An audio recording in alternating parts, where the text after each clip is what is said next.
Welcome back તો અમદાવાદની 7 day સ્કૂલના પાપનો ખુલાસો થયો છે। પોલીસની તપાસમાં સ્કૂલની ગંભીર બેદરકારી ખુલ્લી પડી છે।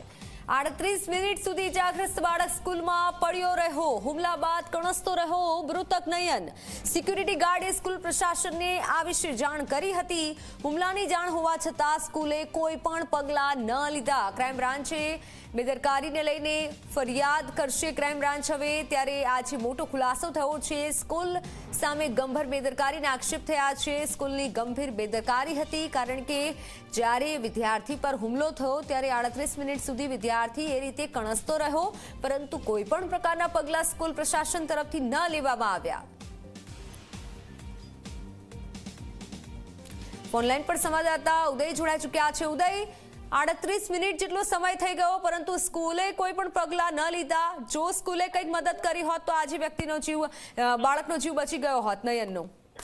જરૂરથી જો ડિટેલ વાત કરવામાં આવે તો જે પ્રમાણે 7th ડે સ્કૂલના વિદ્યાર્થીની હત્યાનો મામલો અત્યારે ચાલી રહ્યો છે, તો ચકચારી મામલો બન્યો છે આખે આખો, જેમાં બે સગીર જે છે તેની અટકાયત પણ કરી લેવામાં આવેલી છે।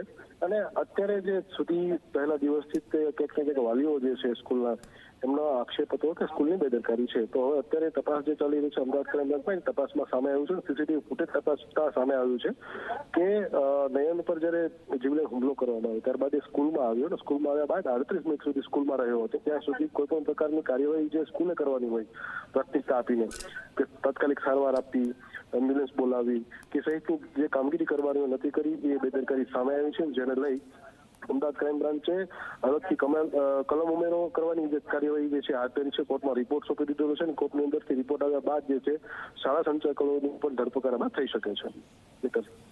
બિલકુલ, આભાર માહિતી બદલ ઉદય।